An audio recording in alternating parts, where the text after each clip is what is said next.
नमस्कार। ये जो वीडियो है इसमें आप 10 क्वेश्चन देखेंगे मैथ्स के, जो कि एचपी टेट नॉन मेडिकल के नवंबर 2019 के एग्जामिनेशन में आए हैं।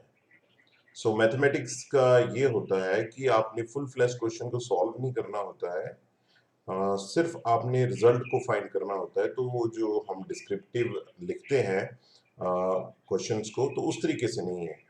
तो मैथमेटिक्स के जो 30 क्वेश्चन है, यदि आपके बिल्कुल सही है, 28 ठीक है, 27 ठीक है, तो बड़े ज्यादा चांसेस होते हैं कि आपके 90 मार्क्स बन जाएंगे।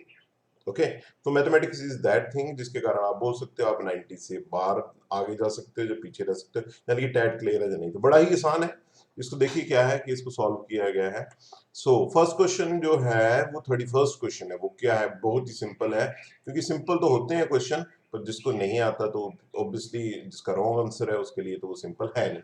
तो क्वेश्चन है volume of A right circular cylinder क्या है। पाई आर स्क्वायर एच इसका राइट आंसर है। फिर आंसर कैसे आया, और थोड़ा सा अंडरस्टैंड करो, नेक्स्ट टाइम मे भी क्वेश्चन क्या है और डिफरेंट वे से आए। हमारे पास जो सिलेंडर होता है उसकी रेडियस है, उसकी हाइट है, तो इसका होता है पाई आर स्क्वायर एच।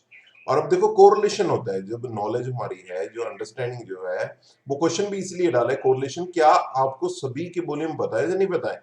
तो बात सुनिए कि कौन का जो वॉल्यूम होता है वो सिलेंडर के वॉल्यूम का तीसरा हिस्सा होता है, 1/3।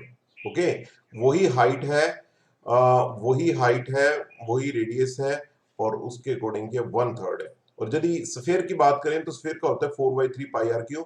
और एक ये भी ऑप्शन होती है इसमें कि हमने सभी, यदि आपको आंसर्स पता नहीं है तो आपको लेफ्ट आउट कर सकते हो आप कुछ आंसर्स को। ओके, तो उस आंसर्स में ये ऐसा है कि 4/3 पाई आर क्यूब जो है उसमें एच तो है ही नहीं, तो कहने का हाइट, तो obviously this is the formula of A sphere. और यदि उसका हाफ करते that is the formula of A hemisphere. तो ये सिलेंडर का है, ये हमारे पास कोन का है, ये स्फीयर का है, और ये किसका है, हेमिस्फीयर का है। 32 क्वेश्चन, ये भी बहुत ही सिंपल है, फार्मूला भी दिया हुआ है, जस्ट अप्लाई करना है। A square minus B square is equal to A plus B into A minus B, then find the value of 51 square minus 49 square is. ये क्या है, तो ऑब्वियसली ये ए मानिए, ये बी मानिए, तो सिंपल 51 प्लस 49 और 51 माइनस 49, तो ये 100 हो जाएगा, ये 2 हो जाएगा। तो मैं ये कह रहा हूं कि जब यहाँ पे आप पहुंचे, आपको लग रहा है 100 हो रहा है, 2 हो रहा है, तो ये वाली चीजें लिखने की जरूरत नहीं है, ये तो मैंने आपको एक्सप्लेन करने के लिए लिखे हैं, क्योंकि time is a very important crucial factor. तो उसके अकॉर्डिंग क्या है, ये हमारे पास क्या है, ये क्या है, 200 इसका राइट आंसर है।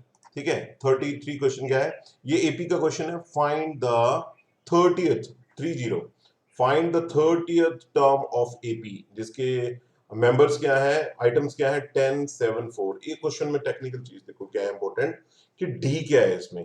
हमें देखने को कन्वीनियंस के अकॉर्डिंग के लिए लग रहा है कि 10 माइनस 7, 7 माइनस 4, बट यहाँ पे जिसका कॉन्सेप्ट क्लियर है उसको पता होता है कि second term minus first term होती है, third term minus second term होती है, इसको कॉमन डिफरेंस कहते हैं। तो ऑब्वियसली यहाँ पे टीएन का फार्मूला बड़ा ही सिंपल है, और विद द प्रैक्टिस से आपको आएगा। वो क्या है, यानी कि ये जो कुछ फार्मूले हैं, एपी हो गए, जेपी हो गई, ये जो फार्मूले हैं, ये इसकी टर्म्स क्या होती हैं, सम ऑफ एलिमेंट्स क्या होती हैं, एन टर्म क्या होती हैं, ये तीन तीन तो फार्मूले हैं इससे, वो भी कोरिलेटेड है वो। ओके, तो टी एन किसके बराबर है, A plus N minus one D. वैसे एन माइनस वन डी जो होता है वो लास्ट टर्म होती है। ठीक है, तो एन डी मतलब लास्ट टर्म होती है, एन माइनस वन उससे एक कम। तो ऑब्वियसली ए क्या है, पहली टर्म, वो 10 है। डी क्या है, the common difference. Okay, 7 minus 10, 4 minus 7, तो ये -3 है। This is the important thing, जो कि मे भी क्वेश्चन को गलत कर सकते हैं कुछ स्टूडेंट। और एन इसने बताया होगा कि 30th टर्म है, तो टी 30th किसके बराबर है, 10 plus 30 minus 1 multiply by -3। Simple है, इसको कैलकुलेशन करिए और you get the answer -77, which is the second, B is the right option. Next question 34, the value of sin 30। ये स्ट्रेट फॉरवर्ड क्वेश्चन है, जिसको पता है वो सीधे लिख देगा। पर अब मुझे सपोज आपके sin 60 पूछ लिया, cos 45 पूछ लिया, तो उसके लिए अंडरस्टैंड करिए कि ये टेबल बनता कैसे। ये देखो, ये तो नीचे टेबल ऑलरेडी बना हुआ है, पर आपको बताऊं कि ये मान लेते हैं एंगल है 0 30 45 60 एंड 45 90, ये एंगल है, ये हमारी टी रेशियोज है sin थीटा। sin थीटा को कैसे कैलकुलेट करते हैं, आप भी इसको ड्रा करके दे सकते हैं, क्योंकि हमेशा ही सभी चीजें याद नहीं रहती, ट्रिक्स हम खुद बनाते हैं। जैसे मैं आपको बता रहा हूं, तो ऐसे आपको ट्रिक्स मे भी जब आप प्रैक्टिस करेंगे तो उसके अकॉर्डिंग वो ट्रिक्स हो सकते हैं। तो देखिए क्या है, प्रैक्टिस करने से अपना वे होता है उसको स्टोर करने का। तो ये कैसे फाइंड करते हैं, पहले लिखना है आपने 0 1 2 3 4। तो ये आपने वैल्यूज लिख दी, हर एक वैल्यू को 4 से डिवाइड करना है और उसका अंडर रूट फाइंड करना है, ये वैल्यूज होती हैं। तो पहले एंगल लिखिए 0 30 45 60 90 साइन थीटा के लिए, फिर लिखिए 0 1 2 3 4 ऐसे लिखिए, डिवाइड करिए इस को 4 से, फिर उसका अंडर रूट कर दीजिए। हमें क्या मिलेगा, ये 0 मिलेगा। ये 1/4 है तो 4 का अंडर 2 होता है 1/2 मिलेगा। यहाँ पे 2 और 4 कट जाएंगे, 1/2 आएगा। यहाँ पे √3 आएगा और 4 का अंडर 2 होता है तो √3/2 और 4 वो 4 कट गए, 1 का अंडर 1। ये देखो 0 1/2 1/2 √3/2 और 1। और अब समझिए आगे बाकी ये टेबल कैसे बनता है। ये टेबल जो बनता है, ये जो वैल्यूज आई हैं इसको आपने रिवर्स ऑर्डर में लिखना है। जो रिवर्स कोस के लिए रिवर्स में हो जाती है, यानी कि 1 लिखा, फिर √3/2 लिखा, ये 1/√2 वैसे रहा, ये 1/2 हो गया, ये 0 हो गया। कहने का मतलब क्या है यहाँ पर कि आपके पास साइन थीटा आ गया, कोस थीटा आ गया, और टेन थीटा होता है sine theta upon cos theta, यानी कि साइन ए अपॉन कोस ए। तो 0.1 कितना हो गया, 0 1/2 अपॉन 1/√3/2 कितना हो गया, 1/√3 1 √3 नॉट डिफाइंड। नॉट डिफाइंड का मतलब क्या है कि यदि 1/0 है तो उसको क्या बोलेंगे हम, नॉट डिफाइंड। ऐसे ही कोट ए सीकेंड ए को सीकेंड ए फाइंड कर सकते हैं। तो ये इंपॉर्टेंट थिंग क्या थी, ये क्वेश्चन क्यों पूछा गया है, because you must know the knowledge of this table. Okay, तो इससे रिलेटेड और भी कोई क्वेश्चन हो सकते हैं।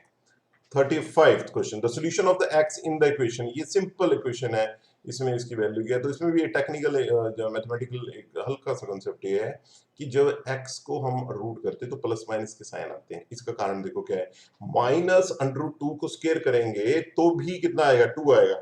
प्लस की तो √2 को करेंगे तो 2 ही आएगा। तो इसलिए प्लस माइनस, तो राइट आंसर क्या है हमारे पास, plus minus √2। 36 question, 36 question simple है। ये लॉगरिथमिक एक्सपोनेंशियल का है, उसमें बेसिक नॉलेज आपको चाहिए, उसी को चेक करने के लिए क्वेश्चन है। बड़ी सिंपल सी बात है, तो आपको ये चीज पता होनी चाहिए, इसके बेसिस पे कितने भी क्वेश्चन बन सकते हैं, बट आपको यदि ये चीज पता है तो उसके अकॉर्डिंग आप बना सकते हैं। तो जैसे फर्स्ट क्या है यहाँ पे आइडेंटिटी क्या है कि a raise to power into a raise to power n, a raise to power m multiply a raise to power n किसके बराबर होता है, when these bases are same then the power are added.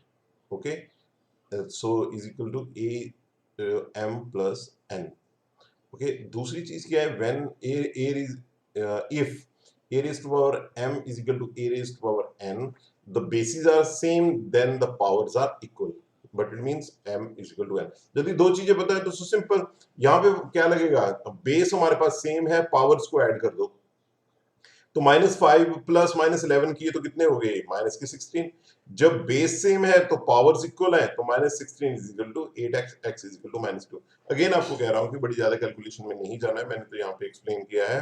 आपने basic इसके ऊपर practice करनी है, और उसके बाद क्या है कि आप क्वेश्चन को जहां तक आपकी मैथमेटिकल सेंस होती है वहां तक उसको छोड़ दीजिए। उससे पहले जो कैलकुलेशन करनी है पेन के साथ करिए, बाकी आप अंडरस्टैंड कर लेते हैं। अब यहाँ पे देखो, मैं बोलूँ कि 16 18 8x इधर लाओ, -16 उधर ले जाओ, 8 से 16 को काटो, तो ऐसा नहीं करना है, ऐसी स्पीड अप नहीं बनानी है आपने। तो उसको फास्ट करना है कि -16 इज इक्वल टू 8x है, तो आपको पता होना चाहिए x इज इक्वल टू -2, इतना चाहिए वहां पर।